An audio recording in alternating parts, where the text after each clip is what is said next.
Hi friends, இன்றைக்கும் ஒரு யூஸ்ஃபுல்லான டிப்ஸ் வீடியோ தான் பார்க்க போகிறோம். ரொம்பவே யூஸ்ஃபுல்லாக இருக்கும். கடைசி வரைக்கும் பாருங்கள். சேனல் சப்ஸ்கிரைப் பண்ணுங்கள், லைக் பண்ணுங்கள், ஷேர் பண்ணுங்கள்.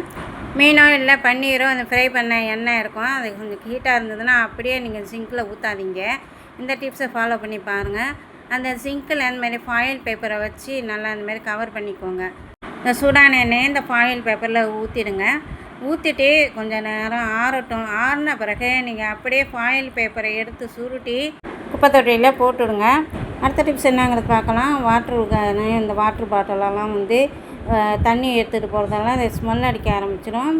ஒவ்வொரு நாள் நைட்டும் நீங்கள் பாட்டிலை கழுவின உடனே இந்தமாதிரி ஃபாயில் பேப்பரை உருட்டி அதை போட்டு நல்லா ஊற வச்சுடுங்க. கொஞ்சமாக தண்ணி சேர்த்து ஊற வச்சுட்டு அது காலையில் எடுத்து நல்லா வாஷ் பண்ணிவிடுங்க. அந்தமாரி ஒவ்வொரு நாளும் நீங்கள் வாஷ் பண்ணிங்கன்னா பாட்டிலில் பேட் ஸ்மெல்லும் இருக்காது, உள்ளேயும் துரு பிடிக்காமலும் இருக்கும். இந்த டிப்ஸை ஃபாலோ பண்ணி பாருங்கள். அடுத்த டிப்ஸ் என்னங்கிறத பார்க்கலாம். இந்த மாதிரி ஃபாயில் பேப்பரை வச்சு இன்னொரு டிப்ஸ் சொல்கிறேன் பாருங்கள். இந்த மாதிரி காய் சீவுற பிளேடு ஷார்ப் இல்லைன்னா நீங்கள் இந்த மாதிரி ஃபாயில் பேப்பரை வச்சு நல்லா சீவினீங்கன்னா அந்த பிளேடும் நல்லா ஷார்ப் ஆகிடும். பாருங்கள், தேய்க்க தேய்க்க பிளேடும் ஒயிட்டாகுது, நல்லா ஷார்ப்பும் ஆகிடுச்சு. இந்த டிப்ஸை ஃபாலோ பண்ணி பார்த்துட்டு கமெண்ட்ஸில் சொல்லுங்கள்.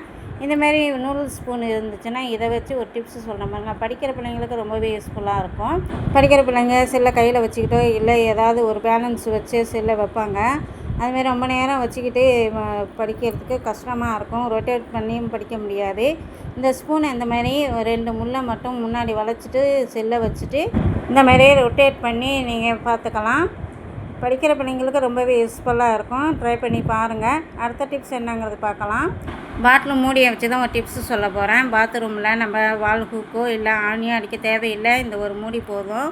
அதை எப்படிங்கிறத பார்க்கலாம். இந்த பாட்டில் மூடியில் நீங்கள் ப்ளஸ் மாதிரி கத்தியால் கட் பண்ணிக்கோங்க. கட் பண்ணிவிட்டு நல்லா உள்பக்கமாக அழுத்தி விட்டுக்கோங்க. ஒரு முனையும் அப்படியே உள்பக்கமாக இருக்கிற மாதிரி அழுத்தி விட்டுக்கோங்க. நான் ஒரு ட்ரையல் மட்டும் காட்ட பாருங்க.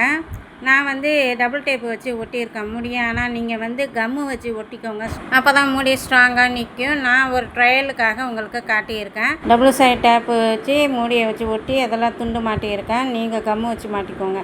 வீடியோவும் டிப்ஸும் உங்களுக்கு பிடிச்சிருந்த மாதிரி சப்ஸ்கிரைப் பண்ணுங்கள், லைக் பண்ணுங்கள், கமெண்ட்ஸ் அனுப்புங்க. தேங்க்யூ.